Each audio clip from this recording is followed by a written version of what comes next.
welcome back to our this class. In this class, we will discuss about the first chapter of your SST subject.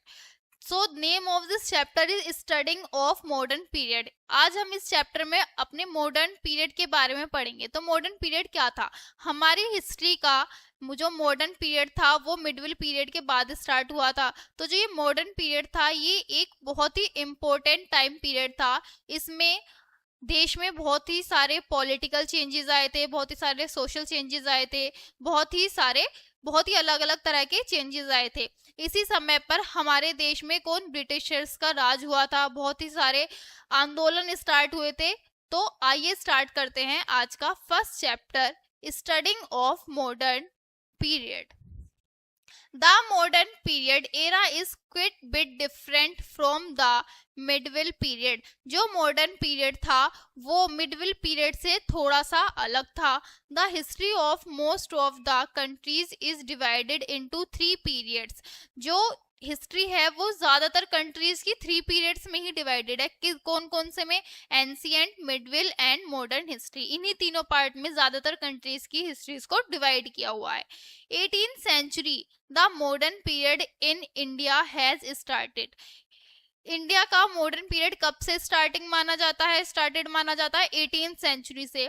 India in the 18th century was in a chaotic political condition. इस समय भारत की स्थिति कुछ ज्यादा अच्छी नहीं थी. The Mughal empire which held the country for about 3 centuries. वो मुगल एम्पायर जिन्होंने भारत पर लगभग 300 वर्ष तक क्या किया था? शासन किया था. Had become weak. वो कमजोर हो गए थे. The country was breaking up into small independent state. जो हमारी कंट्री थी वो छोटे छोटे इंडिपेंडेंट स्टेट्स में बट चुकी थी. That constantly fought with each other. और वो लगातार हमारे ही देश के छोटे छोटे स्टेट आपस में ही एक दूसरे से हमेशा लड़ते रहते थे. This disunity finally led to the colonization of India by the Britishers.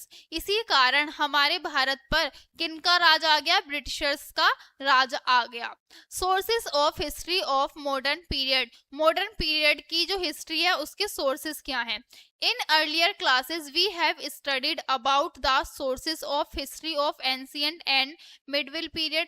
अपनी पिछली क्लासेस में हमने किन के बारे में पढ़ा है? अपने मिडविल पीरियड और जो हमारे एंशिएंट पीरियड के सोर्सेस थे उसके बारे में. और इस क्लास में हम पढ़ेंगे जो हमारी मॉडर्न हिस्ट्री है उसके सोर्सेस के बारे में. Other sources are original documents like government reports, literary and artistic evidences like books and paintings, and archaeological remains. जो दूसरे सोर्सेज थे उनमें कौन कौन आते हैं? गवर्नमेंट की रिपोर्ट्स आती हैं, लिटरेरी सोर्सेज आते हैं, आर्टिस्टिक एविडेंस आते हैं, कुछ किताबें आती हैं, पेंटिंग्स आते हैं, और जो आर्कियोलॉजिकल रिमेन्स थे ये सब आते हैं. Such as moments. Archaeological remains में कौन कौन आते हैं? कुछ मोमेंट्स आते हैं और आर्टिफैक्ट्स आते हैं. But many of these sources have been preserved in archives at museum. इनमें से जो बहुत सारे सोर्सेज हैं वो आज भी म्यूजियम्स में संभाल कर रखे हुए हैं. There are also many museums of objects, artefacts and machines. आज भी बहुत सारे म्यूजियम्स हैं जिनमें कुछ ऑब्जेक्ट्स, कुछ आर्टिफैक्ट्स एंड कुछ मशीन्स रखी हुई हैं. और वो म्यूजियम कौन कौन से हैं? लाइक एक रेल म्यूजियम है, रेड फोर्ट लाल किले में म्यूजियम है, national museum etc. Bhimbetka caves of prehistorical times, Surya temple of Konark in ancient period and Taj Mahal of medieval period. जो हमारे भीमबेटका की जो केव्स हैं, जो गुफाएं हैं, वो किसको बताती हैं? प्री हिस्टोरिक टाइम के बारे में बताती हैं. जो हमारा कोणार्क का मंदिर है वो किसके को बताता है? एंशिएंट पीरियड के बारे में बताता है. जो ताजमहल है वो कब बनाया गया था? मिडविल पीरियड में बनाया गया था. तो वो उस समय के बारे में बताता है.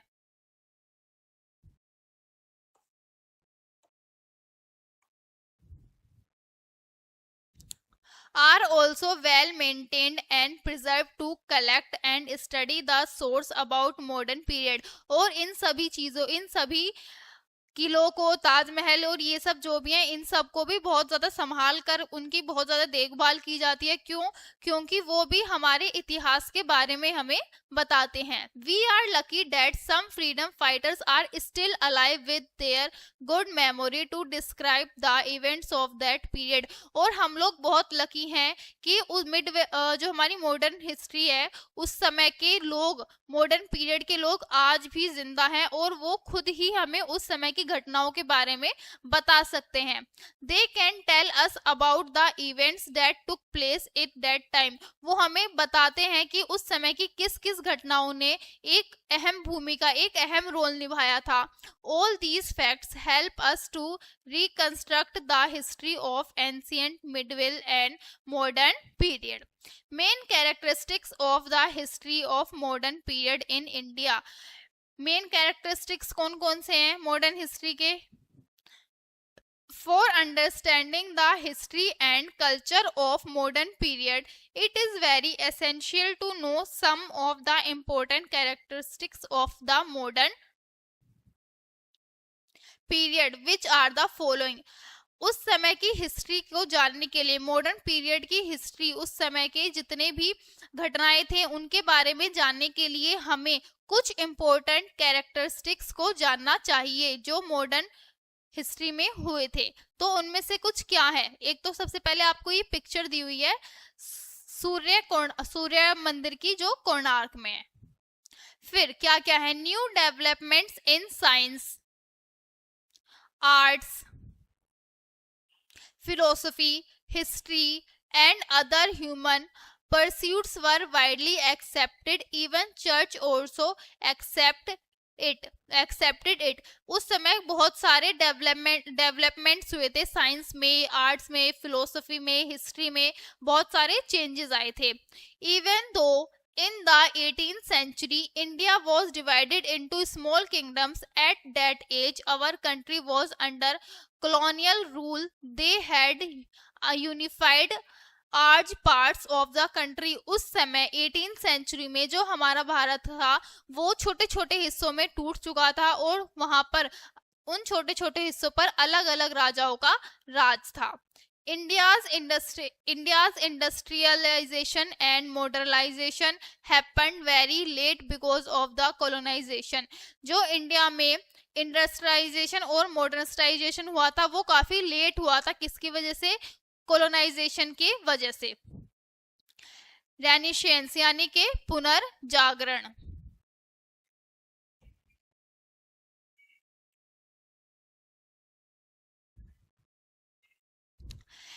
रेनिशियंस एक्चुअल मीन्स रिबर्थ। इसका एक्चुअल मीन क्या होता है? रिबर्थ, यानी कि किसी चीज को दोबारा से बनाना, किसी चीज का दोबारा से आना। It took the European society from medieval period to the modern age. Renaissance inspired people in Europe to think for themself. ये जो पुनर्जागरण था ये कहाँ स्टार्ट हुआ था? सबसे पहले यूरोपियन सोसाइटी में स्टार्ट हुआ था। कब से? मिडविल पीरियड से मॉडर्न एज तक। जो पुनर्जागरण था उसने यूरोप के लोगों को क्या क्या इंस्पायर किया और सोचने के लिए मजबूर किया। This led to the growth of the scientific method that is learning by questioning observation. और इसी की वजह से वहां के जो लोग थे themselves, this led to, इसी वजह से वहां पर किस चीज की ग्रोथ हुई? साइंटिफिक मेथड की ग्रोथ हुई। That is learning by questioning. जो किससे बनते थे? क्वेश्चंस को बार बार लर्न करने से, उनको ऑब्जर्व करने से, and as well as experimentation, और उनको उसी के साथ साथ एक्सपेरिमेंट करने से। All scientific and technological discoveries are based on this method. जितनी भी साइंटिफिक टेक्नोलॉजीज थी और जितने भी साइंटिफिक डिस्कवरीज थी वो किस पर? इसी मेथड पर बेस्ड थे। लियोनार्डो दा विंची, ये किसकी पिक्चर है? लियोनार्डो की। और ये किसकी है? कोपरनिकस की। In Italy Renaissance had actually taken birth in 1350. Italy में पुनर्जागरण कब स्टार्ट हुआ था? 1350 ईस्वी में. In the year 1500 the Italian Renaissance arrived at its peak. और जो 1500 ईस्वी में पुनर्जागरण उसके चरम पर था. Actually this working spirit inspired by many philosophers and thinkers in Europe. क्योंकि ये जो स्पिरिट थी वो बहुत से लोगों से इंस्पायर थी. उस समय के जो मेन फिलोसोफर्स थे और जो थिंकर्स थे उनसे इंस्पायर थी. An Italian Leonardo da Vinci, जिनकी हमने अभी पीछे पिक्चर देखी थी, probed the natural world through his art. Copernicus described scientifically the way of planets. उन्होंने क्या साइंटिफिकली दिखाया प्लैनेट्स के जो वे हैं उनको. This theory was totally opposite from the church thoughts. और इनकी दोनों की जो थ्योरी थी वो किसके बिल्कुल चर्च थ्योरी के बिल्कुल अपोजिट थी. Niccolo Machiavelli described the nature and use of political power. जो मैकियावेल थे, निकोलो थे, उन्होंने किसको डिस्क्राइब किया, किसके नेचर को डिस्क्राइब किया, पॉलिटिकल पावर के नेचर को. There were followed many great inventions including radio. उसी समय बहुत से बड़े बड़े इन्वेंशंस भी हुए थे. कौन कौन से? लाइक रेडियो का इन्वेंशन, टेलीविजन का, प्रिंटिंग मशीन्स वगैरह का, इन सब का. When the Renaissance spread in England and Europe, जब पुनर्जागरण इंग्लैंड और यूरोप में फैला. Now new ideas were printed and saved in the form of books. अब जो क्योंकि प्रिंटर्स का, रेडियो का, टेलीविजन का और अलग अलग चीजों का क्या हो गया था, इन्वेंशन हो गया था, तो जो भी उनको आइडियाज आते थे वो उनको प्रिंट करके एक बुक के फॉर्म में रखते थे. These new ideas became available to large number of people. और ये आइडियाज सभी को अवेलेबल हो जाते थे क्योंकि अब तो वो प्रिंट होकर बुक्स बन जाती थी. तो जितने लोगों को उन आइडियाज के बारे में जानना होता था, पढ़ना होता था, वो उस बुक को परचेज करते थे और उन आइडियाज के बारे में जानते थे. All this led to rapid growth of knowledge in various spheres like mathematics, medicine, astronomy, and other fields. These new ideas affected middle class of traders. और इन्हीं सब आइडियाज ने जो मिडिल क्लास के ट्रेडर्स थे, जो मिडिल क्लास व्यापारी थे, उनको भी अफेक्ट किया. जो वर्कर्स थे और जो मैन्युफैक्चरर्स थे सभी को अफेक्ट किया. They were attracted by the ideals of beauty as created by human skills of Renaissance artists. These people declared wrong some of the existing religious practices. ठीक है.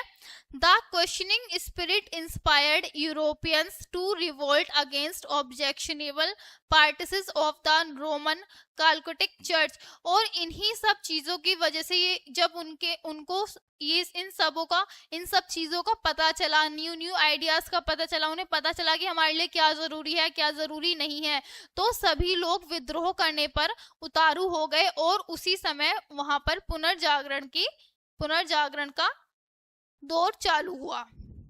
रिफॉर्मेशन.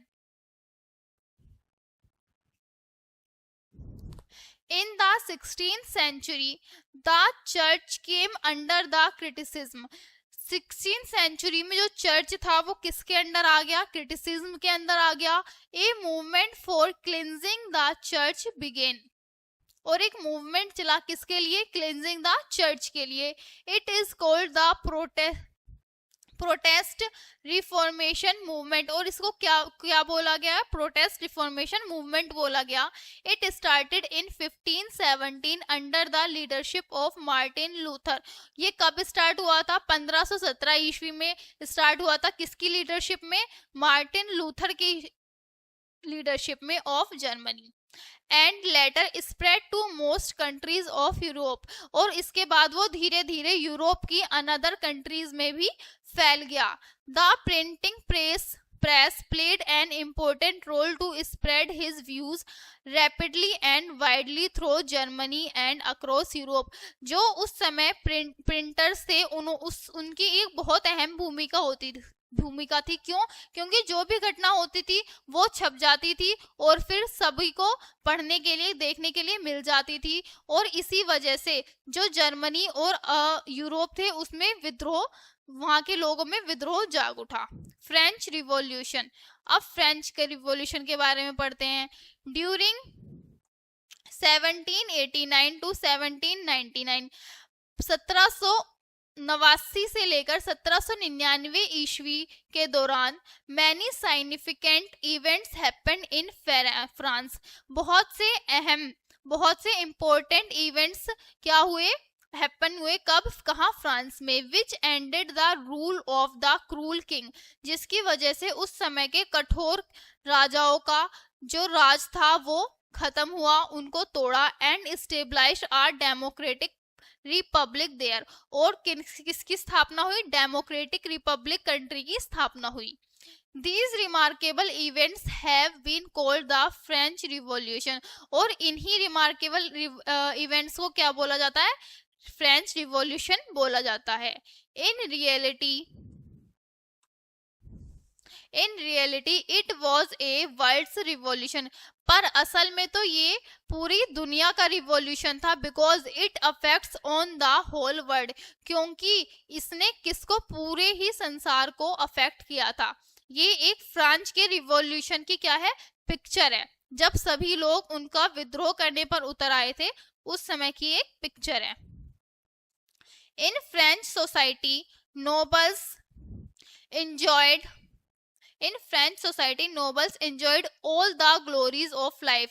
फ्रांस की सोसाइटी में जो अमीर लोग थे, जो बड़े लोग थे, उन्हें ही सारी ग्लोरीज मिलती थी, सारे लग्जरीज मिलती थी।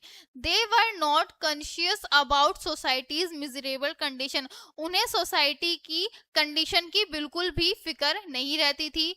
They were free from all taxes. क्यों? क्योंकि वो सब सारे ही टैक्सेस से बिल्कुल फ्री थे, उन्हें किसी भी तरह का कोई कर नहीं देना पड़ता था। All the taxes were given by common people, जितने भी उस समय के टैक्सेस थे वो किसके द्वारा भरे जाते थे? किसके द्वारा दिए जाते थे? जो उस समय की आम जनता थी उनके द्वारा। Which were very discriminatory, although the king of France Louis 16th was leading a life of pleasure and wasting the government resources on luxuries.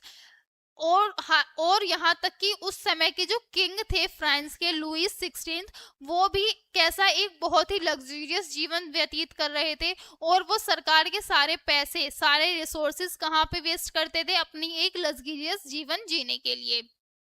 पैगनेंस instead of upliftment of people, और उनको वो सारे पैसे और वो सारे रिसोर्सेज कहाँ लगाने चाहिए थे? अपनी जनता को ऊपर उठाने के लिए, लेकिन वो सारे पैसे और सारे रिसोर्सेज अपने ऊपर ही खर्च करते थे। Philosophers like Rousseau, Montesquieu, Voltaire etc. expanded new ideas and showed the evils of king. ये जितने भी फिलोसोफर्स थे वो नए नए आइडियाज देते थे, और जो राजाओं की, उस समय के किंग्स की कमियां थी उनके बारे में बताते थे। Inspired by their ideas, people raised the flag of revolt against the injustice and misery. Finally revolution started against the king, और इन सब फिलोसोफर्स के आइडियाज से प्रेरित होकर वहां के लोग विद्रोह पर उतारू हो गए, और उन्होंने अपने राजा को हटाने के लिए विद्रोह करना स्टार्ट किया, और दोबारा से रिवॉल्यूशन किसके अगेंस्ट स्टार्ट हो गया? वहां के राजा के अगेंस्ट स्टार्ट हो गया। ऑन जुलाई 14 1789 कब स्टार्ट हुआ? 14 जुलाई 1789 में। A prison was broken named Bastille, all prisoners were set free. It was the start of French revolution. ये किसकी स्टार्टिंग थी? फ्रेंच की रिवॉल्यूशन की स्टार्टिंग थी। Soon it spread the whole France, और धीरे धीरे ये पूरे फ्रांस में फैल गया। The rebellists damaged government offices, police stations, telephones offices, post offices etc. और जब ये विद्रोह बहुत ज़्यादा अपनी चरम सीमा पर था तो जो वहाँ के लोग थे वो जितने भी गवर्नमेंट ऑफिस थे उनको तहस नहस करने पे उतारू हो गए थे, फिर चाहे वो पुलिस स्टेशन हो, चाहे टेलीफोन ऑफिसेस हो या फिर कोई पोस्ट ऑफिस हो। Impact of French revolution, French revolution का क्या इम्पैक्ट पड़ा? The French Revolution was a major turning point in the history of Western democracy. Western democracy का जो turning point था वो किसको माना जाता है? फ्रांस के उस revolution को। Actually in European soil it was for the first time that the new idea of people's republic was introduced. क्यों? क्योंकि ये फ्रेंच में पहली बार ऐसा हुआ था कि किसी दूसरे के आइडिया से प्रेरित होकर वहां की आम जनता ने ऐसा कुछ किया हो। It finished the absolute rule of king, इसने जो एब्सोल्यूट रूल की एक थ्योरी थी उसको फिनिश कर दी, खत्म कर दी। It gave and expanded the ideals of freedoms and liberty. Today it is the basis of national sovereignty. It favored equal rights for all citizens without any type of discrimination. और आप उस समय के जितने भी बेकार रूल्स थे उन सबको क्या कर दिया गया? बंद कर दिया गया। और आज के टाइम पर सभी सिटीजन सभी बिल्कुल इक्वल है, कोई भी किसी से ना ऊपर है ना कोई भी किसी से नीचे है। Because every citizen is equal before law. क्यों? क्योंकि कानून के आगे हर नागरिक समान है। Love, brotherhood and unity in society were imparted to France and the world. और उस टाइम सभी में प्यार, भाईचारा और यूनिटी बढ़ी। Most importantly it gave the term nation new and modern meaning. और सबसे इम्पोर्टेंट क्या था? उस समय उनके नेशन को एक न्यू आइडियाज और न्यू नेम मिला, न्यू मीनिंग मिला। This revolution inspired many countries in Europe and whole world. और इस रिवॉल्यूशन ने यूरोप की काफी सारी कंट्रीज को क्या किया? इंस्पायर किया। और यूरोप की कंट्रीज के साथ साथ पूरे वर्ल्ड को इंस्पायर किया। किसके लिए? To form nation states. Neighbour countries like Germany, Italy and Russia were inspired from French Revolution। और उनकी जितने भी पड़ोसी देश थे लाइक जर्मनी, इटली, रशिया, वो भी उनके इस रिवॉल्यूशन से क्या हुए? काफी ज्यादा प्रभावित हुए। The American and French revolution actually inspired many smaller states to unite and form a nation state. It marked the triumph of liberty, equality and fraternity. ये किस किस चीज के बारे में बता दें? लिबर्टी के बारे में, इक्वलिटी के बारे में और फर्टर्निटी के बारे में। By these revolution that blow gave to kingship. इन रिवॉल्यूशन के बाद जो किंगशिप था उसको बंद, किंगशिप का जो दौर था वो बंद हो गया। Now judicial system was based on the principles like liberty। और अब जो भी हमारा जुडिशियल सिस्टम है वो किस पर बेस्ड होता है? किस पर बेस्ड होता है? लिबर्टी पर, फर्टर्निटी पर और सोवरेनिटी पर of the people. In the whole country a uniform judicial system was introduced which was based on principles। और आज सभी नागरिकों के लिए सभी कानून एकदम समान है। कानून के सामने हर व्यक्ति बिल्कुल बराबर है और सभी के लिए अपनाए जाने वाले रूल्स किसी न किसी प्रिंसिपल पर डिपेंड होते हैं। ओके, सो हमारा अगला टॉपिक है nationalism. The French revolution strengthened the idea of nationalism in parts of Europe and later in the rest of the world. Nationalism का मतलब क्या होता है? राष्ट्रवाद। तो राष्ट्रवाद की भावना कैसे जागी थी?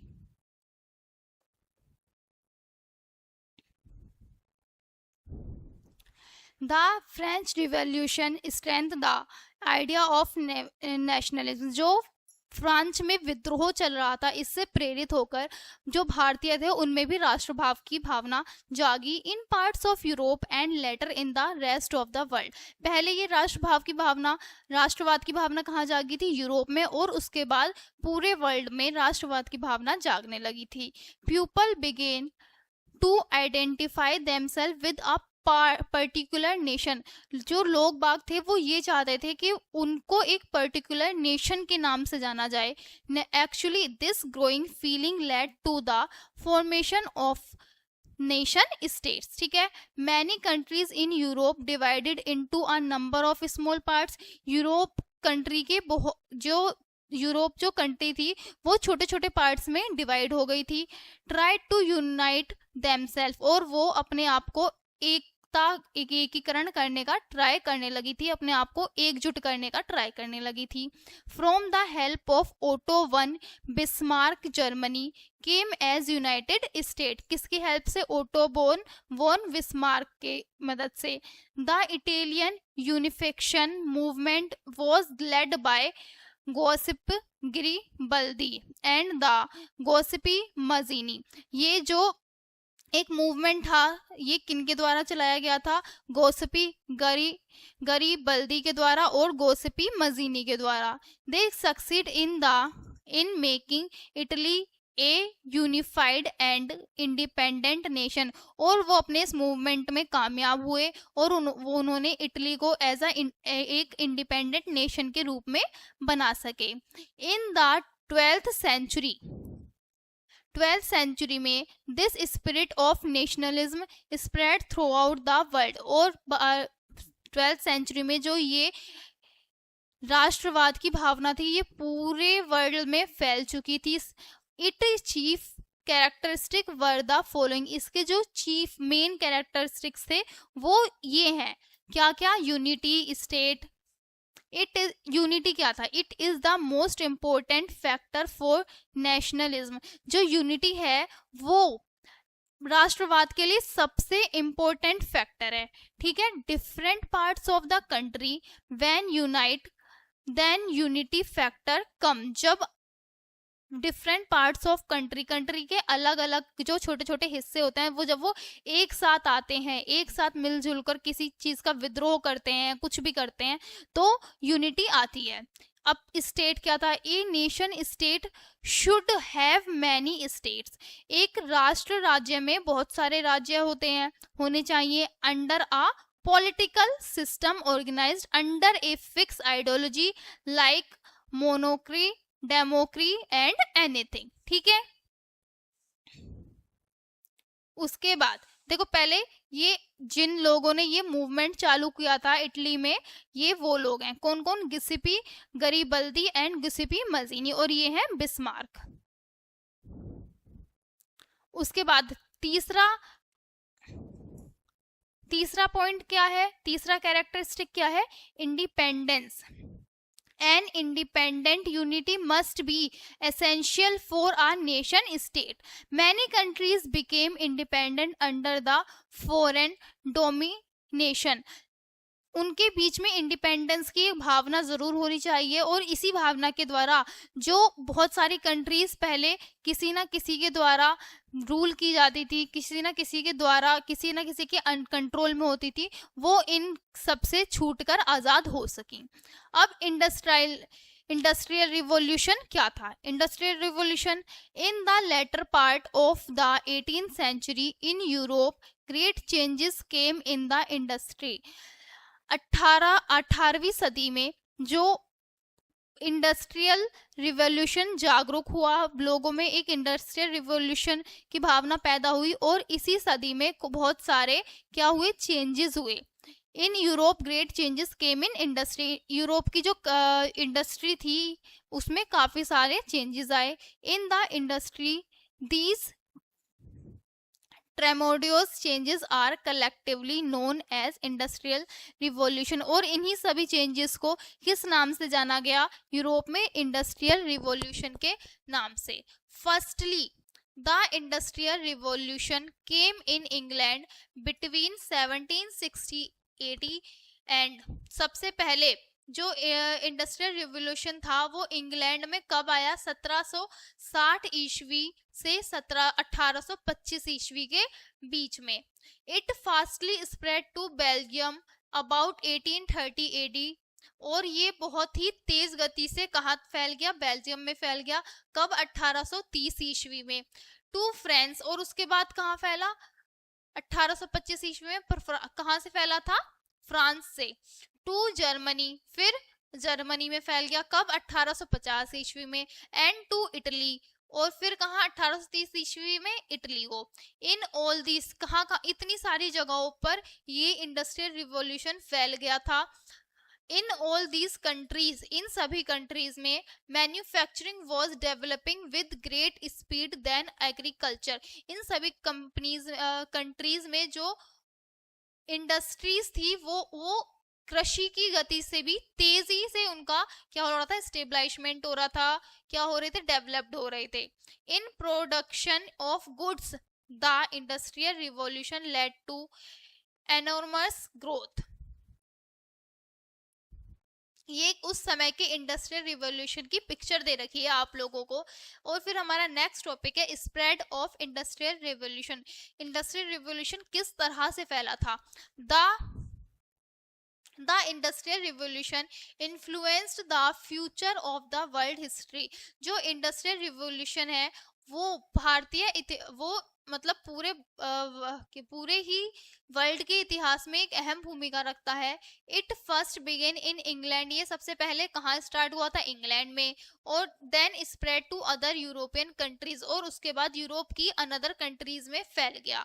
United states of America also affected from this revolution. जो यूनाइटेड स्टेट है, United state of India, United state of America यानी कि यूएसए, ये भी इससे कौन से इस रिवॉल्यूशन से काफी ज्यादा प्रभावित हुआ।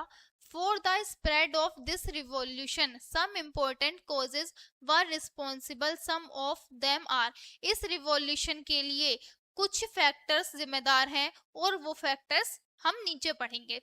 By the end of the medieval period of history in Europe, there was very much competition among European countries in every front. Like medieval period के बाद यूरोप के अंदर बहुत ही ज्यादा कंपटीशन हो गया था। उनकी जो यूरोप के अंदर जो कंट्रीज थी उनके अंदर बहुत ज्यादा कंपटीशन हो गया था हर चीज को लेकर, चाहे वो कोई इकोनॉमिकल फैक्टर हो, चाहे वो पॉलिटिकल फैक्टर हो, या आर्म्स फैक्टर हो, आर्म्स की कोई क्षेत्र हो। ठीक है, इकोनॉमिकल एरिया में भी, पॉलिटिकल एरिया में भी, और आर्म्स एरिया में भी, सभी में उनके बीच में एक कंपटीशन पैदा हो गया था। सो दे वर इन टू हरी, इसकी वजह से वो बहुत जल्दी में थे अपने आप को क्या करने में? अपने आप को बड़ा बनाने में।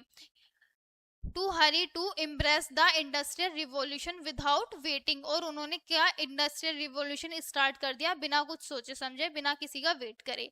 इन the middle of the 18th century, 18th century के मिडल में there was rising of new city, कुछ नई सिटीज का उदय हुआ था।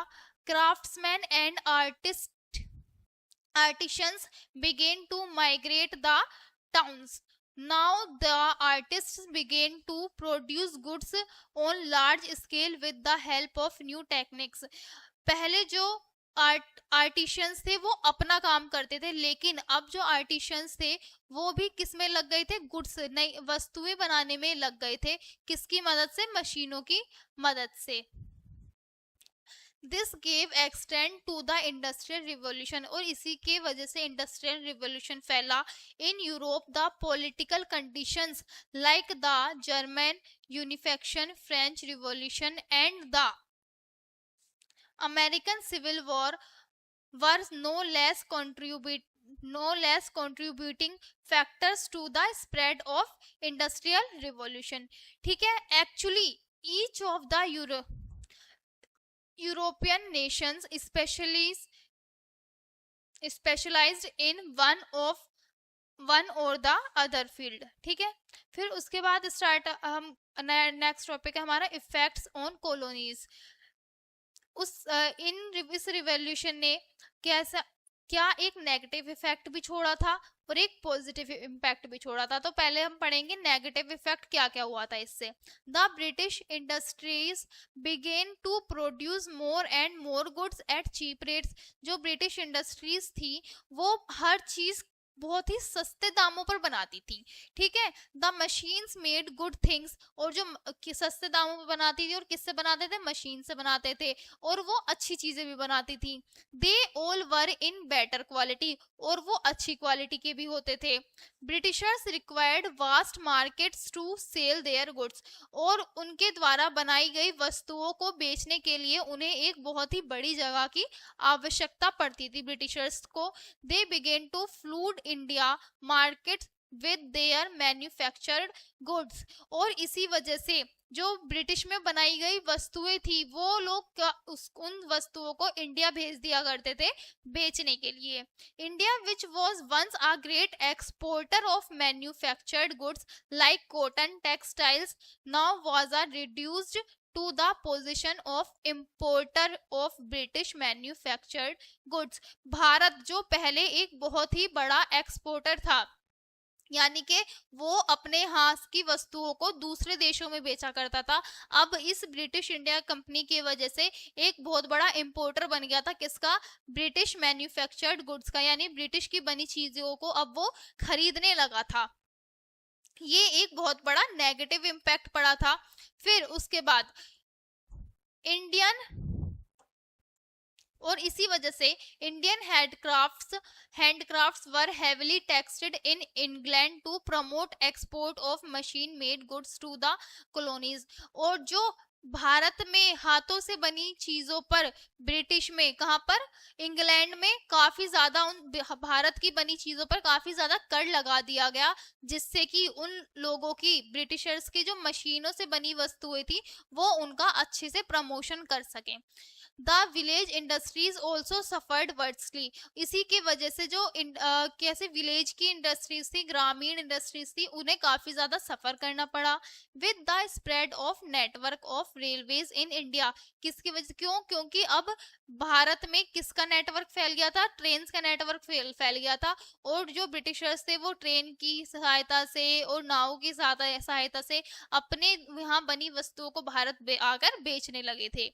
The British manufactured goods could be sent to all the parts of the countries, और इसी की जो अब किसका नेटवर्क फैल चुका था, ट्रेन का, रेलवे का नेटवर्क, हर जगह पर ट्रेन रेल्स चलने लग गई थी। इसी की वजह से जो ब्रिटिशर्स थे वो अपने यहाँ बनी वस्तुओं को अलग अलग कंट्रीज में भेज पाते थे।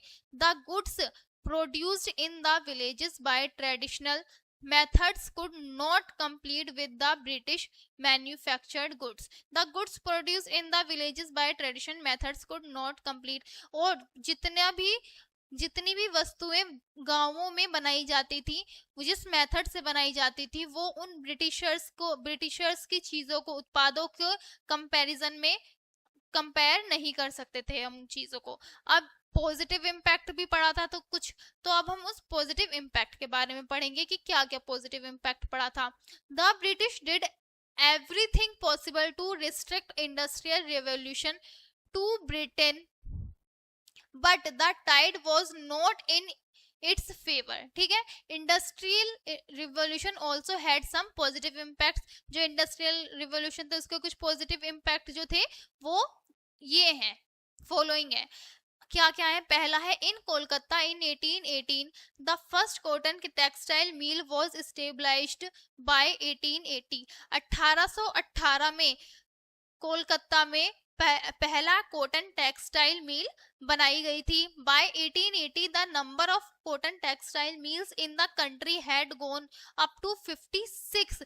जो पहले कोलकाता में केवल कुछ ही कॉटन टेक्सटाइल थी, वो सन 1880 ईस्वी में कहां तक पहुंच गई थी, 56 से लेकर 421 तक पहुंच गई थी। By 1880 the number of cotton textile mills in the country had gone up to 56 when the British left India. 1880 में तो कितनी थी, 56 थी, लेकिन जब ब्रिटिशर्स ने इंडिया को छोड़ा था तब उस समय भारत में कितनी कॉटन टेक्सटाइल्स बन चुकी थी, 421 टेक्सटाइल मिल्स बन चुकी थी। The private initiatives had also grown up. ठीक है. In India in 1911 the Tata Iron and नहीं up it led us an ableist leader in Jamshedji Tata in India.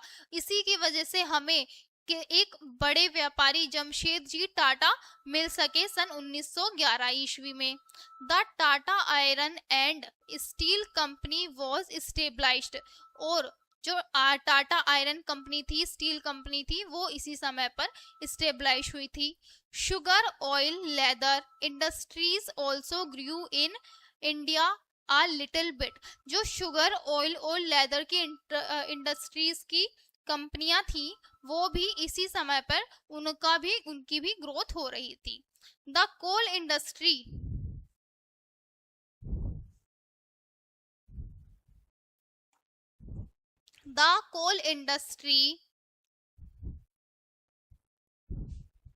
developed under the auspices of European owned just joint stock companies. जो coal industries थी वो भी developed हुई थी और वो क्या हो गई थी, जॉइंट हो गई थी स्टॉक कंपनीज से. They stabilised huge states known as plantation to grow tea, coffee and jute. और उन्होंने एक बहुत ही बड़ा प्लांट बनाया. किसके लिए, किसको उगाने के लिए, टी, चाय, कॉफी और जूट को उगाने के लिए. ठीक है. ये आपको नीचे पिक्चर दी हुई है कि जो भारतीयों द्वारा इंडियन कुछ हैंडक्राफ्ट्स बनाए गए थे वो कुछ ऐसे दिखते थे, इस तरह के दिखते थे भारतीयों द्वारा जो कुछ हैंडक्राफ्ट्स बनाए जाते थे. और जो एक बहुत ही बड़े व्यापारी हमको इसके द्वारा मिले थे वो थे हमारे जमशेदजी टाटा. ये है उनकी पिक्चर. ठीक है. अब आगे चलते हैं. Points to remember. The history of modern India began after 1750. Modern India की हिस्ट्री कब स्टार्ट हुई थी, 1750 ईस्वी के बाद. The renaissance man Leonardo da Vinci was a painter, sculptor, musician and scientist. Okay. America won its independence in 1776. जो America थी उसने अपनी इंडिपेंडेंस कब पाई, 1776 ईस्वी में. And adopted a republic constitution in 1789 में. और जो उन्होंने अपना रिपब्लिक कॉन्स्टिट्यूशन अडॉप्ट किया था वो कब अडॉप्ट किया था, सन 1789 में. The industrial revolution first began in England. जो पहला इंडस्ट्रियल रिवॉल्यूशन था वो कहाँ स्टार्ट हुआ था, इंग्लैंड में स्टार्ट हुआ था. The first cotton textile mill was stabilised in Kolkata in 1818. सन 1818 ईस्वी में पहली कॉटन टेक्सटाइल कहाँ बनाई गई थी, कोलकाता में बनाई गई थी.